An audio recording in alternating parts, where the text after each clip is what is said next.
Все хорошо? Так, здравствуйте, уважаемые родители, коллеги. Все ли нас слышат, все ли нас видят? Надеюсь, со звуком все в порядке. Вас приветствует коллектив муниципального бюджетного общеобразовательного учреждения «Начальная школа детский сад номер 1» города Воркуты. Мы являемся сотрудниками Республиканского консультационного центра и готовы провести бесплатную консультацию для родителей, законных представителей детей дошкольного возраста. Консультации могут быть не только очные, но и дистанционные, по телефону или по электронной почте. По любому интересующему вас вопросу наши специалисты проведут для вас консультацию. Связанная речь дошкольника – это основной показатель, по которому судят об их уровне развития, широте кругозора. Поэтому, как высказывается ребенок на различные темы, можно предположить, насколько успешным окажется его дальнейшее обучение, как сложится его общение со сверстниками. Умение рассказывать помогает ребенку быть общительным, преодолевать молчаливость и застенчивость, развивает уверенность в своих силах. И сегодня, уважаемые слушатели, мы предлагаем рассмотреть и обсудить очень важные вопросы о том, как сделать процесс развития речи ребенка не только развивающим, но и занимательным, интересным для самого ребенка. Как развивать связанную речь малышей? И поговорим об эффективных методах и приемах развития связанной речи у детей старшего дошкольного возраста. Я с удовольствием представляю вашему вниманию учителя-логопеда нашего учреждения Тихонову Татьяну Григорьевну. Татьяна Григорьевна, доброе утро. Доброе утро. Я приветствую всех участников нашего вебинара. И желаю, чтобы вы получили как можно больше интересной и полезной информации. Не секрет, что каждый родитель мечтает о том, чтобы сын или дочь добились в жизни значительных успехов, сделали блестящую карьеру на поприще науки или в бизнесе, чтобы состоялись как личности и чтобы чувствовали себя свободно и уверенно. Успешность обучения детей во многом зависит от уровня овладения ими связанной речью. Восприятие и воспроизведение учебных текстов в школе, умение давать развернутые ответы на вопросы, самостоятельно излагать свои суждения, все эти и другие учебные действия требуют достаточного уровня развития связанной речи. Умение рассказывать помогает ребенку быть общительным, преодолевать молчаливость и застенчивость, развивать уверенность в своих силах. Связанная речь – это форма мыслительной деятельности, которая определяет не только уровень речевого, но и умственного развития ребенка. Связанная речь дошкольников – это основной показатель, по которому судят об их развитии. Поэтому, как высказывается ребенок на различные темы, можно предположить, насколько он интересен в общении, насколько он много знает, как сложится его общение со сверстниками. Очень важно с раннего возраста научить ребенка выражаться четко, грамотно, определить время игры в рассказе или в споре. Важнейшим условием для этого надо овладеть речью. И для того, чтобы ребенок овладел этой речью, очень важна та речевая атмосфера, в которой погружен ребенок с первых дней его рождения. Диалогическая речь представляет самое яркое проявление коммуникации ребенка. Самая важная функция речи – это коммуникативная функция. То есть для чего речь? Приходит человек в магазин, если он без речевой, ему сложно попросить подать какой-то товар. Вот он вступает в коммуникацию с продавцом, и ему подает тот или нужный товар. Он приходит получить какую-то услугу, ведь тоже без речи никак. Поэтому, собственно, и в работе, как договориться друг с другом о том, какую операцию кто будет делать. Здесь в жизни нашей самое важное – это коммуникативная функция речи. Так вот, диалогическая речь как раз представляет собой очень яркое представление коммуникативной функции языка. Она рассматривается учеными как первичная, естественная форма языкового общения, которая состоит из обмена высказываниями. Связанная диалогическая речь выполняет важнейшие функции. Почитайте мне на экране. Они помогают ребенку, допустим, пришел ребенок в детский сад, как ему установить связь с другими детьми? Конечно, с помощью диалога. Как тебя зовут? А меня так зовут. А ты любишь такую игру? А у тебя есть такая игрушка? А ты смотрел такой мультик? Вот он вступил в общение. Также регулирует диалогическая речь функцию нормы поведения в обществе. Как ребенку сказать, что сюда подходить нельзя, а здесь очень даже можно?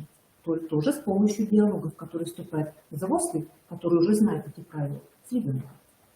Далее, способствует развитию социальных отношений у детей. Здесь, например, в игре четко дети могут договориться. Я буду мама, ты будешь ребенок, а ты будешь врач, если они играют в игру больницы. Да? Посредством диалога ребенок всегда привлекает к себе детей. Если он хочет поиграть с кем-то, он подходит и говорит: Андрюша, идем поиграем. Поэтому вы поняли, да, что коммуникативная функция – это самая главная функция нашей речи, и за нее отвечает диалогическая речь. Монологическая речь – это развернутый, организованный и произвольный вид речи. По мнению исследователей, владение связанной монологической речью является высшим достижением разного уровня речевого развития. Монологическая речь – это очень сложный вид деятельности. Его освоение требует умения планировать свою речь, выбирать соответствующую замыслу языковую форму. Без специального обучения дошкольники не способны освоить монолог на должном уровне. В современное время значительное место в досуге дошкольников занимают экранные игры. Это различные гаджеты, компьютерные игры, телевизионные просмотры. И это значительно снижает речевую активность детей, отрицательно влияет на формирование связной речи и навыков общения. Какие основные проблемы мы видим как специалисты? Очень у многих детей отмечается недостаточный словарный запас. Они не знают многих вещей. Даже ребенок 3-го класса ко мне пришел на занятие и удивил меня тем, что он не смог понять поговорку, потому что он не знает значения слов. Они употребляют при общении некорректные слова и выражения. Их речь в основном состоит из простых предложений, которые построены грамматически неверно. Они не способны формулировать четкий и понятный вопрос. А если вопрос поставлен неверно, как же можно получить правильный ответ? Не могут дать развернутый однозначный ответ. Дошколята с трудом пересказывают прочитанный текст, не могут логически обосновать свои же выводы. То есть у них есть какие-то выводы, они же слушали, не поняли, а обосновать свои выводы они не могут. Хромает также умение пользоваться интонацией. Темпу и громкости голоса значения вообще никто не придает. Сегодня от редкого ребенка дошкольного возраста можно услышать речь, изобилующую синонимами, образными выражениями. Наряду с этим в условиях ВУЗ существует четкое требование развивать качественную устную речь, вырабатывать навыки связно выражать свои мысли в процессе диалога и монологических высказываний. Когда начинать развивать связанную речь? Как развивать речь малышей? Как родители могут помочь своему ребенку овладеть навыками связанной речи? Использовать можно все, что видит ребенок вокруг себя, и дома, и на прогулке, и в детском саду. Направляйте внимание ребенка не только на то, что это предмет какой-то. Это легче всего сказать: это стол, а это парта, а это куртка, а это сапоги. А обращайте внимание на детали. Например, рассматривая предмет, задайте ребенку вопрос: а какого он цвета? А из чего он сделан? А какой величины? Рассказ описания. Помогите ребятам сравнивать и обобщать предметы. Смотрите, это самая легкая форма. Ребенок в онтогенезе в своем развитии первое, что замечает, это различия. Сходство различают плохо даже взрослые. А различия различают даже маленькие дети различают. Смотрите, берется 2 машины, автобус и пожарная машина. Сравните, какие они. А какой у них корпус, какие колеса, а какой функционал, то есть для чего они. И детям будет легко вместе с вами составить небольшой рассказ сравнения. Также 2 легковушки. Смотрите, они как будто бы одинаковые, но ребенок вам сразу скажет, что они отличаются. Используйте дома не только развивающие, а простые игрушки. Например, предложите для сравнения 2 куклы, 2 машинки. Как можно просто дома организовать игру с маленьким ребенком, вы увидите на видео. Оно короткое, но содержательное.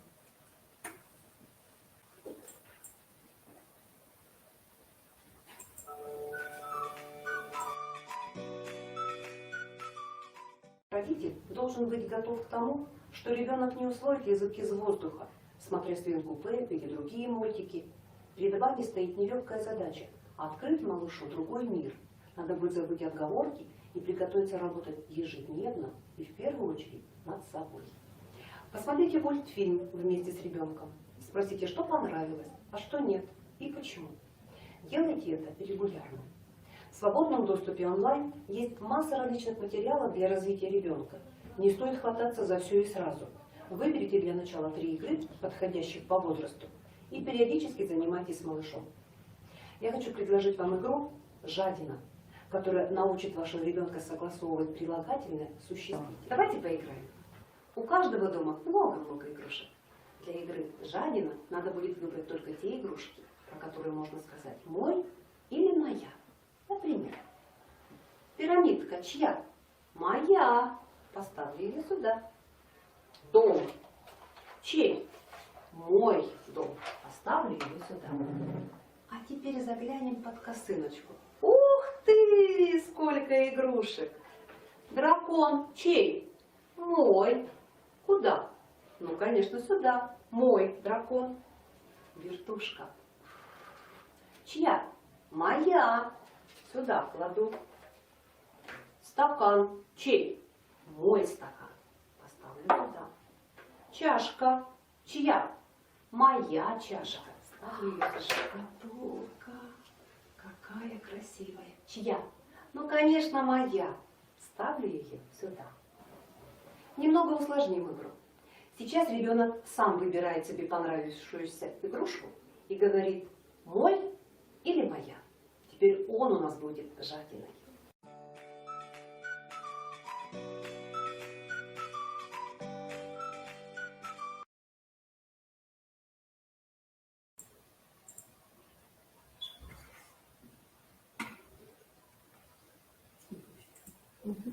Эффективным приемом развития речи является беседа. Беседовать можно по различным темам, например, о мультфильмах, экскурсиях. Ребенку необходимо научить слушать собеседника, не перебивая, и следить за ходом его мыслей. Мы же знаем, что и взрослые, и дети очень любят говорить, и мало кто умеет слушать. Поэтому здесь в беседе очень важно приучить ребенка слушать. Например, давайте побеседуем по этой картине. Каких животных ты видишь на этой картине? Волка, медведя, лису. А что ты знаешь о волке? Он злой, серый, живет в лесу, а еще он воет по ночам. А что можно сказать о медведе?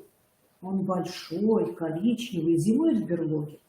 А что ты знаешь о лисе? Лиса очень хитрая, рыжая, у нее большой пушистый хвост. А где ты видел этих зверей? В зоопарке. Там они живут в клетках. А еще ты видел в мультиках, а еще ты видел картинки нашей книжки. А какие ты знаешь сказки про медведя? А какие про лису? А какие про волка? Видите, как много вопросов задается ребенку, и как много раз он может ответить и вспомнить свои впечатления о произведениях, которые вы когда-то читали. Следующий слайд. Еще одним эффективным приемом развития связанной речи является использование разных приемов. Например, современные дети перегружены информацией, поэтому задача взрослых сделать процесс обучения не только развивающим, это наша задача, но сделать занимательным, чтобы им хотелось заниматься. Продвинутые родители стараются задействовать факторы, которые значительно облегчают процесс формирования связанной речи. Известный логопед Татьяна Александровна Ткаченко, потомственный логопед, заслуженный учитель Российской Федерации, предлагает такую методику формирования связанной речи у детей с общим недоразвитием речи. Она выделяет 2 основных средства, облегчающих и направляющих процесс установления у ребенка развернутого смыслового высказывания. Это наглядность и моделирование плана высказывания. Среди всех видов связанной речи особое место занимает описательный рассказ. Для таких рассказов характерно создание словесного образа объекта, находящегося в статичном, то есть неподвижном состоянии. Отсутствие какой-то динамики движения заметно усложняет для ребенка планирование и, следовательно, формулирование связанного высказывания. Представим, что взрослый показывает ребенку обычный помидор и просто его составит о нем описание.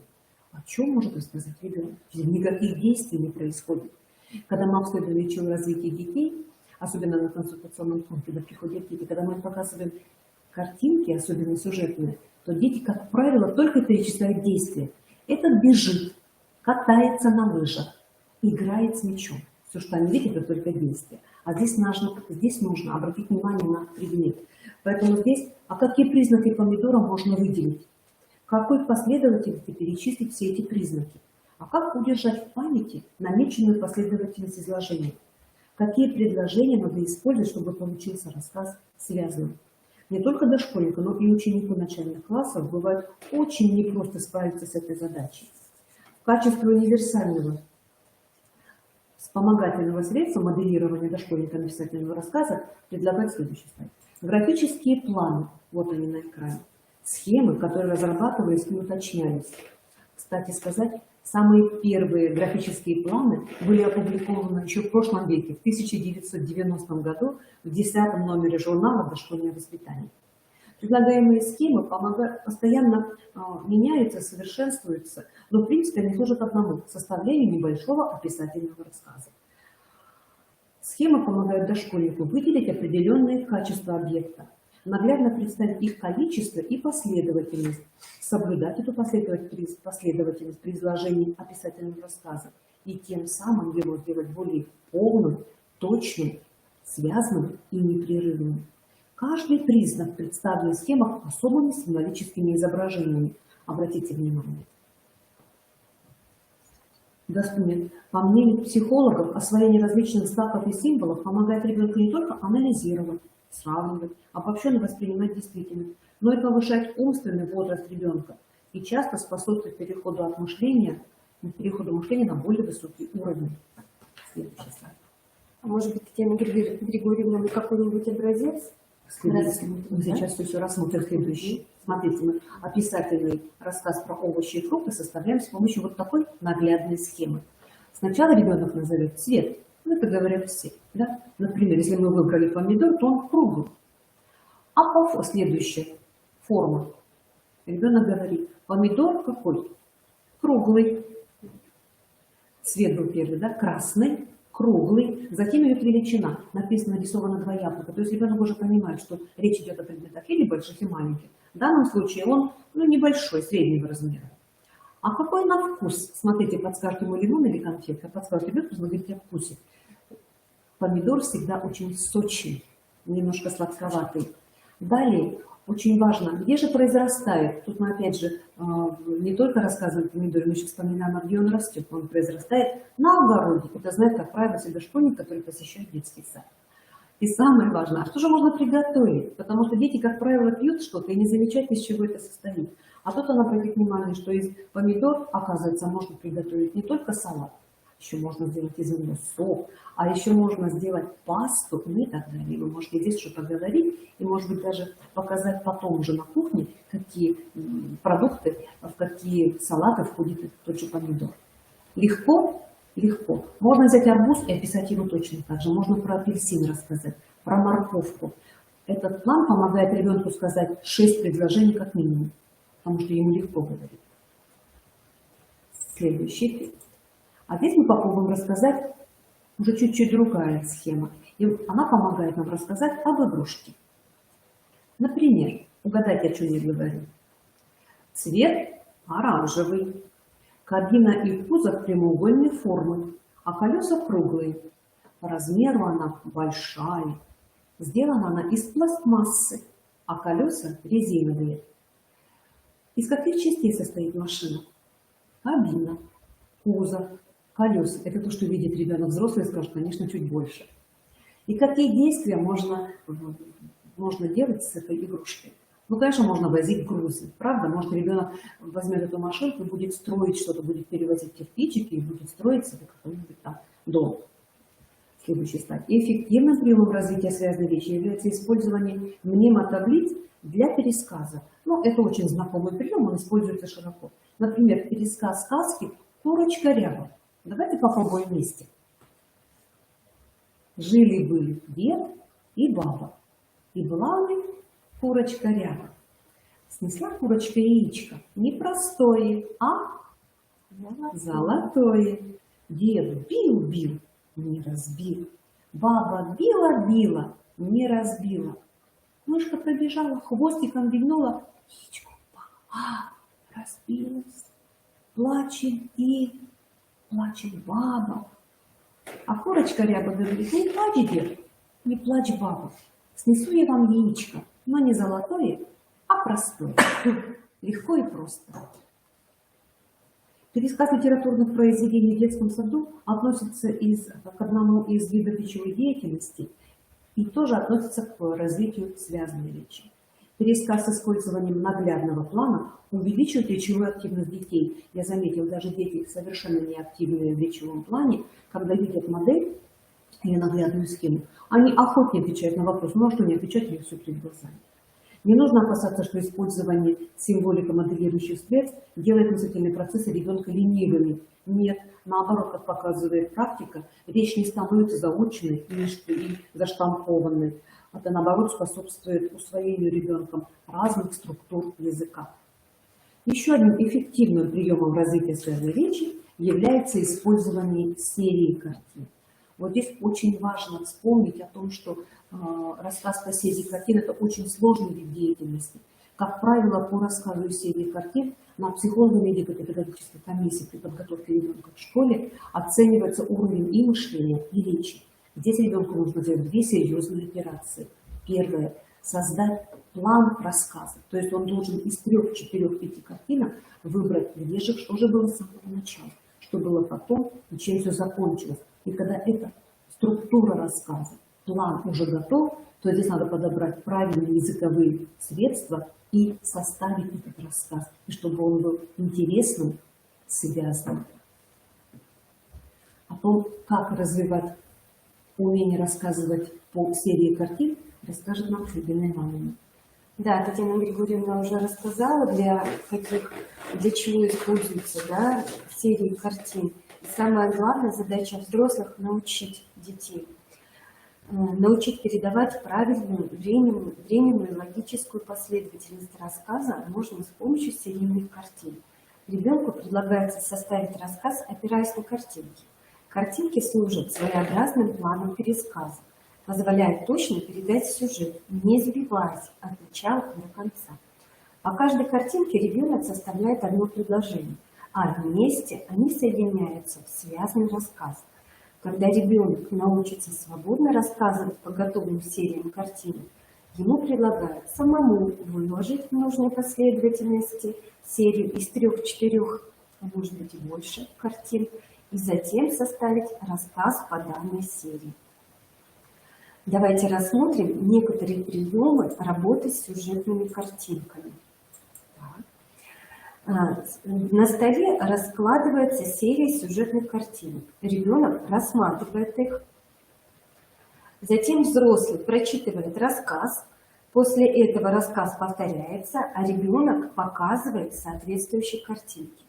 Ну, например, да, бабушка замесила тесто и стала лепить из него пирожки.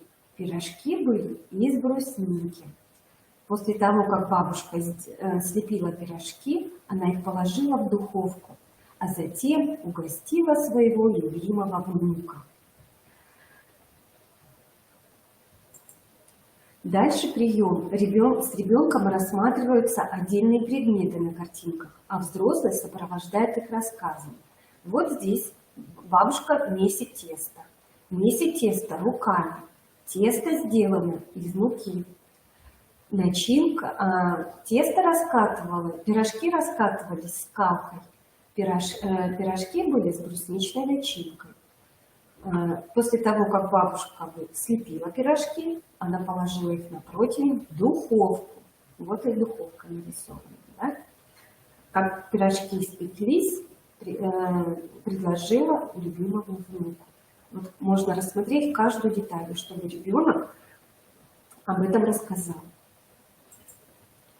Дальше третий прием. Да? Взрослый читает рассказ, сам выкладывает сюжетные картинки последовательно, правильно, а затем убирает их и предлагает ребенку самостоятельно разложить картинки и повторить рассказ. Это уже третий шаг, и поэтому ребенку будет уже гораздо легче с этим заданием справиться. Четвертый шаг. Ребенку дается серия картинок для определения их последовательности. То есть вот здесь ребенок самостоятельно раскладывает их уже последовательно. Что в начале, что в середине и чем все закончилось. Пятый шаг. Ребенок рассматривает серию картинок, устанавливает их последовательность, а потом переворачивает картинки и рассказывает их содержание по памяти. Здесь мы убиваем двух зайцев, развиваем и зрительную слуховую память, и устанавливаем причинно-следственные связи. Следующий, шестой шаг. Ребенок рассматривает серию картинок, составляет рассказ, он может даже придумать реплики, а что сказала бабушка, а что ответил внук к данному сюжету. А также можно придумать даже название рассказу. Может быть, замечательные выходные или вместе с бабушкой. То есть различные названия. Используя такие приемы, ребенок научится составлять рассказы по картинкам, но и также это способствует развитию связной речи. А темы для самостоятельных детских рассказов подсказывают прогулки, экскурсии в лес, праздники, интересные случаи или различные события. Например, как ходили в цирк, в зоопарк, что видели в лесу, как ездили отдыхать на море, праздновали день рождения и так далее. Речь малыша развивается независимо от того, какие были события, реальные или вымышленные. Главное, чтобы ребенок сам их воспроизводил. Может быть, на него произвел впечатление какой-нибудь мультфильм или кино, да, фильм. Главное, чтобы он об этом рассказал. И описывая свои впечатления, ребенок убеждается в том, что обо всем можно рассказывать живо и интересно. Самое главное, чтобы родители были заинтересованными и внимательными слушателями, помогали ребенку, если он затрудняется в выражении мысли. Таким образом, для того, чтобы речь ребенка развивалась правильно, родителям необходимо соблюдать ряд условий. Занимайтесь с ребенком ежедневно. Продолжительность занятия для 5-6 лет это 20 минут, для детей 6-7 лет 30 минут. Не старайтесь ускорить ход естественного развития ребенка. Игры, упражнения, речевой материал должны соответствовать его возрасту. В общении с ребенком следите и за своей речью. Говорите с ним не торопясь. При чтении не забывайте о выразительности. Объясняйте ребенку непонятные слова, которые встречаются в тексте. Поощряйте малыша, чаще хвалите, радуйтесь его успехам, подбадривайте его, если что-то не получается. Своевременно устраняйте недостатки речи ребенка. Тактично указывайте на неточности и ошибки, встречающиеся в его речи. Если ребенок торопится высказать свои мысли или говорит наоборот тихо, напоминайте ему, что говорить нужно внятно, четко и не спеша. Не оставляйте без ответа вопросы ребенка. Хочу порекомендовать вам речевые игры, которые можно играть между делом и где угодно. Дома, на кухне, на прогулке, в очереди, в транспорте или даже в дорожной пробке. Такие игры не предусматривают какие-то траты или приготовления. Нужно только родительское желание и фантазия. Используйте эти игры, чтобы развлечь ребенка, научить новому и полезному. И первая игра «Угадай, кто?». Спрятав игрушку или предмет за спину, мама описывает его ребенку. Цвет, размер, форму, качество и свойства. Примерную схему вам предложила Татьяна Григорьевна. А ребенок по описанию угадывает, о каком именно предмете идет речь. А затем наоборот, ребенок загадывает, а мама отгадывает. А давайте попробуем. Татьяна Григорьевна. Цвет разноцветный, форма круглая, размер бывает и большой, и маленький, качество упругий, свойства прыгучие. Что это? Ну, это очень похоже на мяч. Сейчас посмотрим. Должна быть подсказка. Правильно, это мяч. Следующая игра «Потому что». Включение в речь союзов и предлогов делает речь плавной, логичной, цельной. Развивайте эти качества речи у ребенка в рассуждениях и ответах на вопросы. Я мою руки, потому что... Они грязные. Потому что они грязные, да? Или потому что наступает обед. Угу. А почему идет снег? Потому что на улице зима. да. А почему на улицах хуже? Начал таять снег. Или Прошел дождь. дождь, Или да? пошел дождь. Вот. Следующая игра «Объясни». Попробуйте одно и то же детское стихотворение прочитать сначала обычным голосом, потом очень быстро или очень медленно, басом или тоненьким голоском. Или делать ударение не на тех словах, на которых можно. Да можно по-разному. Да мало ли что можно еще придумать. И каким образом использовать одно и то же стихотворение. Давайте Татьяну Григорьевну попросим, чтобы она это продемонстрировала на стихотворении. Я логопед, мне тут же вспомнила стихотворение на автоматизацию слова. Послушайте. Горошина, горошина, какая ты весь хорошая. Какая ты хорошая, зеленая горошина. Это было простым. Обычно, Да? Обычно, да. Ага. А теперь Очень быстро. очень быстро. Горошина, горошина, какая ты хорошая, веселая горошина. Здорово. А теперь надо очень медленно. Горошина, горошина, какая ты хорошая.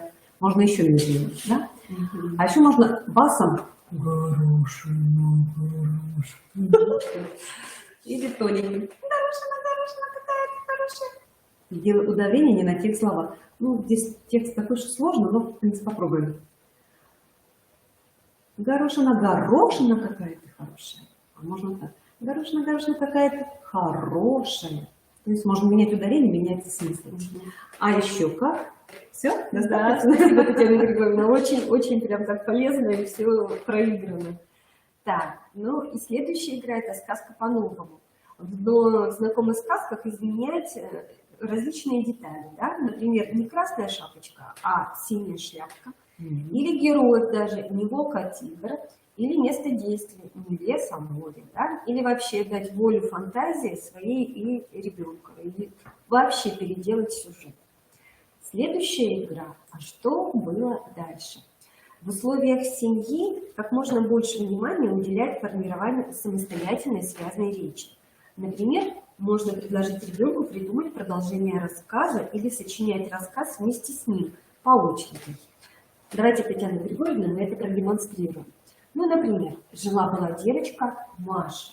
Лето Маша отдыхала у бабушки на даче. Как-то раз Маша пошла в лес за ягодами. Нашла полную корзину ягод. Села, отдохнула и вдруг стала смотреть по сторонам. Что-то произошло. Вдруг слышит, а за кустами что-то шуршит и топает. «Кто тут?» – спросила Маша. А что было дальше, предлагаю вам придумать самим. Значение связанной речи в жизни дошкольника очень велико. От уровня развития связанной речи зависит успеваемость будущего ученика. Без умения четко формулировать свои мысли, образно и логично рассуждать, невозможно полноценное общение, саморазвитие личности. Как мы видим, ежедневное общение родителей с ребенком предоставляет множество возможностей для развития связанной речи. Немного терпения и настойчивости, немного изобретательности и родительского внимания. И ваш ребенок придет в школу с хорошо развитой связанной речью. Если вы позволите, я добавлю еще один прием, который, безусловно, работает на развитие связанной речи дома. Я думаю, что у всех у нас есть какой-то любимый мультик или фильм, и есть такой прием. Надо начать с ребенком, начать вместе смотреть этот мультфильм или фильм, и в самой серединке выйти. А потом вернуться и спросить, а что же там было дальше? И ребенок будет рассказывать, если это будет несколько раз, то он уже будет понимать, что пока мама вышла на кухню и зазвонил телефон, надо будет ей все пересказать. Это включает внимание ребенка, а также развивает речь. Да, хороший прием, да, надо использовать. Ну что ж, уважаемые слушатели, по любому интересующему вас вопросу наши специалисты проведут бесплатную консультацию. Записаться на консультацию можно по телефону, который на слайде или по электронной почте. Уважаемые родители, коллеги, наша встреча подошла к концу. Нам хочется надеяться, что мы смогли раскрыть тему, как развивать связанную речь. Мы будем очень вам благодарны и за несколько слов, за отзывы и комментарии. Спасибо вам всем большое и желаем вам и вашим семьям здоровья. Берегите себя и до новых встреч. Всего Спасибо. доброго. До свидания.